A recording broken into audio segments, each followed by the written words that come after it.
Tapi kira-kira dari sampah atau limbah makanan yang kian banyak, jumlahnya yang kian menumpuk, apalagi sih kerugian yang bisa disebabkan gitu ya? Daripada penasaran, langsung saja yuk kita saksikan tayangan berikut ini terkait dengan limbah makanan, yaitu limbah yang cukup serius dan harus ditangani di Indonesia.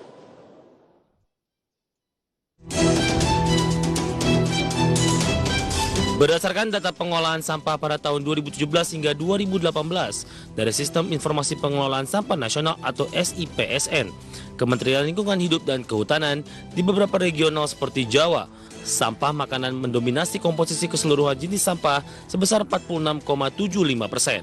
Berdasarkan penelitian yang diadakan oleh The Economist Intelligence Unit, pada tahun 2017 Indonesia merupakan negara kedua penghasil sampah makanan terbanyak di dunia, yakni sekitar 300 kg tiap individu. Keadaan ini cukup miris apabila dibandingkan dengan tingkat kelaparan di Indonesia yang masih dalam kategori serius. Nyatanya jumlah tersebut mampu menghidupi 28 juta atau 11% penduduk di Indonesia. Faktanya, sampah makanan paling banyak bukan berasal dari restoran, pasar tradisional atau supermarket, tetapi berasal dari rumah tangga. Hal ini tidak terlepas dari kebiasaan dan perilaku masing-masing individu, seperti tidak menghabiskan makanan tidak sesuai porsi makanan, membeli atau memasak makanan yang tidak disukai, hingga gaya hidup dan rasa gengsi bila menghabiskan makanan di depan orang banyak. Sampah makanan sangat berbahaya bagi lingkungan, salah satunya menghasilkan air lindi. Air lindi berasal dari air hujan ketika ada tumpukan sampah. Air hujan akan merembes ke dalam tumpukan sampah dan menghasilkan air lindi. Tentunya air lindi sangat berbahaya dan beracun karena mengandung unsur logam berat seperti timbal, besi, dan tembaga. Apabila tidak diolah dengan baik, air lindi akan meresap ke tanah dan mencemari air minum. Yuk, mulai sekarang habiskan makananmu ya, agar tidak terjadi penumpukan sampah makanan. Berbagai sumber ada di Channel.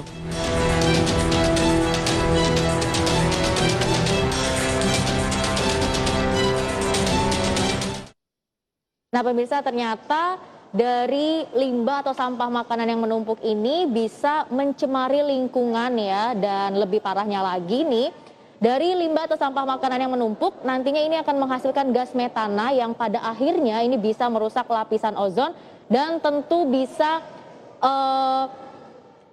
menyebabkan pemanasan global gitu ya pemirsa. Dan lebih baik mulai dari sekarang ya, kalau kita makan harus dihabiskan. Kemudian bisa kira-kira juga porsinya, kalau misalnya kebanyakan dikurangin aja dari awal. Jangan sampai nantinya makanan tersebut jadi terbuang sia-sia. Atau kita bisa juga nih memberikan makanan tersebut ya kepada orang yang membutuhkan, tapi kalau keadaan makanan atau kondisi makanannya juga memang masih layak. Karena ternyata sebenarnya Indonesia ini masih memiliki masalah yang serius terkait dengan indeks kelaparan. Nah, ini tergambar dari indeks kelaparan di tahun 2020 nih pemirsa, yang ternyata berada di sekitar 19,1 poin.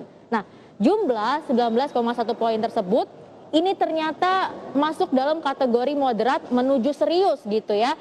Dan hal ini juga harusnya bisa memotivasi kita nih, kalau kita beli makanan ya, atau kalau kita mau makan, lebih baik dikira-kira porsinya, dan kalau misalnya nggak habis dan makanannya masih layak, ini juga harus kita berikan aja deh kepada orang yang memang layak gitu ya. Dan sebenarnya